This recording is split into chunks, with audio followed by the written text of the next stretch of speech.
طارق بن زیاد خود تو اپنے حصے کے لشکر کے ساتھ استجا شہر ہی میں مقیم رہا اور فتح کیے ہوئے علاقوں کا انتظام درست کرنے میں مصروف رہا، جبکہ اس کے حکم کے مطابق اس کا نائب المغیث لشکر کے ایک حصے کے ساتھ کرتبہ شہر کو فتح کرنے کے لیے روانہ ہوا۔ اس شہر کا پرانا اور قدیم نام قردبہ تھا۔ پہلے اس پر ایشیا کے کینانیوں نے قبضہ کیا اور وہاں ان کی بہترین تجارتی چوکیاں تھیں۔ اس کے بعد رومن اس شہر پر حملہ آور ہوئے اور ان کے ایک سپہ سالار مارکیلوس نے اس شہر پر قبضہ کر لیا۔ جس وقت رومنوں کے دو سالاروں یعنی سیزر اور انتونی کے درمیان خانہ جنگی شروع ہوئی اور وہ ایک دوسرے سے ٹکرائے تو اس شہر کرتبہ کے لوگوں نے انتونی کی طرفداری کی۔ بعد میں سیزر نے جب طاقت پکڑی تو اس نے اس شہر کے لوگوں کو سخت سزائیں دیں۔ رومنوں کے بعد اس شہر پر غاتھوں نے قبضہ کر لیا، لیکن انہوں نے اس شہر کو کوئی اہمیت نہیں دی اور اپنا دارالسلطنت اشبیلا شہر کو بنایا۔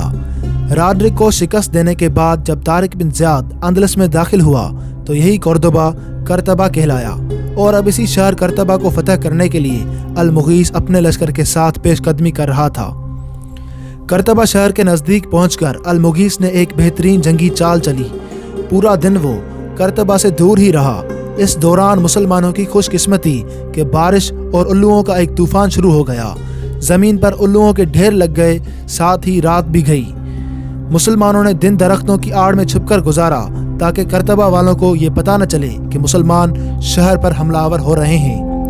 بارش اور الوؤں نے مسلمانوں کے حق میں تائید آسمانی کا کام کیا، اس لیے کہ جب رات کے وقت مسلمان اپنے گھوڑوں کو دوڑاتے ہوئے کرتبہ کی طرف روانہ ہوئے تب الوؤں کی وجہ سے ان کے گھوڑوں کے بھاگنے کی آوازیں کرتبہ شہر تک نہ پہنچ سکیں۔ جس وقت المغیث شہر کے قریب پہنچا تو انہیں ایک چرواہا دکھائی دیا۔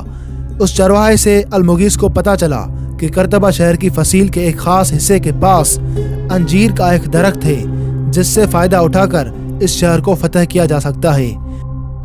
شہر کے نواح میں پہنچ کر المغیث نے حالات اور فصیل کا جائزہ لیا۔ اس نے دیکھا کہ واقعی فصیل سے ملا ہوا ایک انجیر کا اونچا درخت تھا۔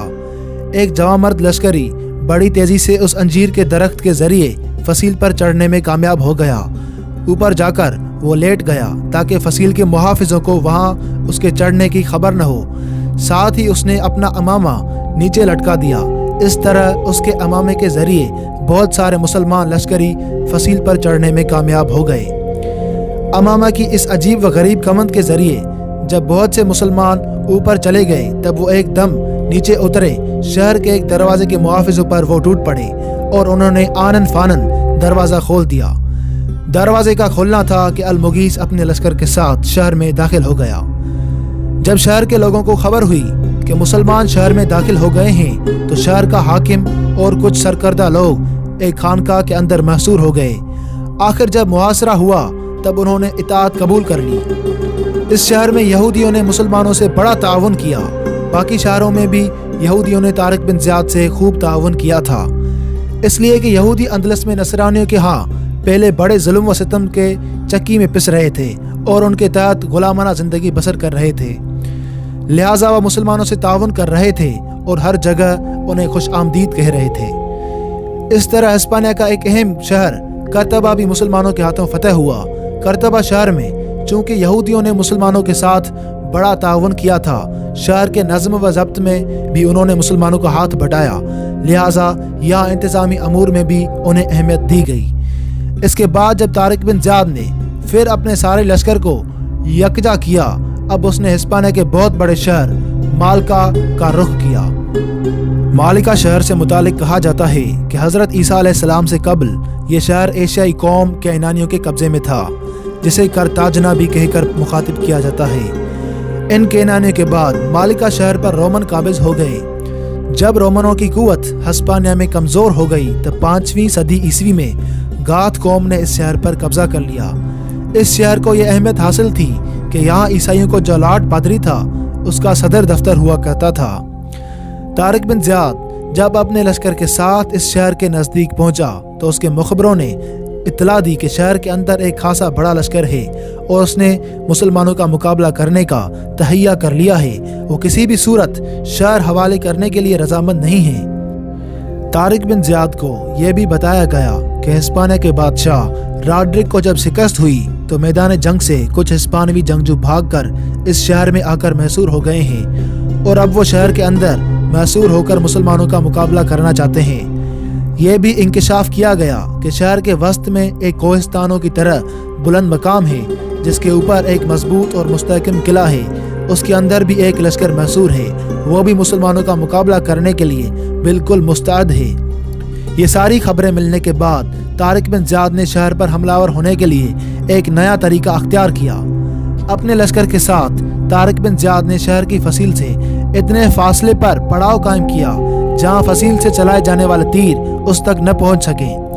مالکہ کے اندر جو عیسائیوں کا لشکر تھا اس کو بھی خبر ہو چکی تھی کہ طارق بن زیاد اپنے لشکر کے ساتھ ان کے شہر میں پڑاؤ کر چکا ہے، لہٰذا وہ مستعد ہو گئے تھے۔ شہر کے جس طرف طارق بن زیاد نے اپنے لشکر کے ساتھ پڑاؤ کیا تھا اس سمت میں دشمن کے لشکری بالکل چاک و چوبند تھے۔ فصیل کے اوپر مشعلیں روشن کر دی گئی تھی تاکہ ان کی روشنی میں دیکھا جا سکے کہ مسلمانوں کا کوئی گروہ رات کے اندھیرے میں فصیل کے قریب آ تو نہیں پاتا۔ یہاں طارق بن زیاد نے شہر کو فتح کرنے کے لیے عجیب و غریب طریقہ استعمال کیا۔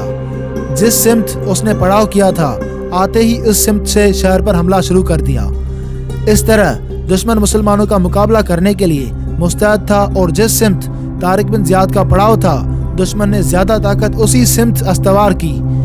تاہم فصیل کی دوسری جانب بھی انہوں نے اپنے محافظوں اور پہرے داروں کو مستعد کر دیا تھا۔ اب شہر پر حملہ آور ہونے کے ساتھ ساتھ طارق بن زیاد نے دوسرا کام یہ کیا کہ جس سمت اس کا پڑاؤ تھا اس کے بالکل مخالف سمت اپنے لشکر کا ایک حصہ روانہ کیا۔ انہوں نے طارق بن زیاد کے حکم کے مطابق شہر سے اتنے فاصلے پر خندقیں کھودنے شروع کر دی کہ اگر خندق میں بیٹھ کر تیر چلایا جائے تو وہ تیر شہر کی فصیل کے برجوں کو اپنا ہدف بنا سکے۔ اسی طرح رات ہی رات اپنے حصے کے ایک لشکر کے ساتھ طارق بن زیاد نے شہر کی دوسری جانب لمبی کمبی کھائیوں کی صورت میں ایک طرح سے مورچے بنا لیے تھے اور ان کے سامنے کھائیوں سے حاصل ہونے والی مٹی کے ڈھیر لگا کر پشتے سے بنا دیے تھے۔ رات کے پچھلے حصے میں جب پشتے بنانے اور مورچے کھودنے والوں نے اطلاع دی کہ وہ اپنے کام کی تکمیل کر چکے ہیں تب طارق بن زیاد نے شہر پر حملہ آور ہونے کا سلسلہ ختم کر دیا۔ وہ شہر پر حملہ آور اس لیے ہو رہا تھا کہ دشمن کے لشکر کے زیادہ حصے کو اپنی طرف مصروف رکھے اور اس کے لشکر کے دوسرے حصے کو شہر کی دوسری جانب پشتے بنانے اور مورچے کھودنے کا موقع مل جائے۔ اور جب کام کی تکمیل ہو گئی طارق بن زیاد نے اپنے لشکر کو پیچھے ہٹایا۔ پڑاؤ کے اندر جو مشعلیں جل رہی تھی انہیں بجھا دیا گیا۔ چاروں طرف تاریکی پھیل گئی اور اسی تاریکی میں طارق بن زیاد نے اپنے لشکر کا پڑاؤ وہاں سے اٹھایا اور اب پڑاؤ اس نے مخالف سمت میں جا کر اس جگہ قائم کر دیا تھا جہاں رات کے وقت اس لشکر کے ایک حصے نے مورچے کھود کر پشتے بنا لیے تھے۔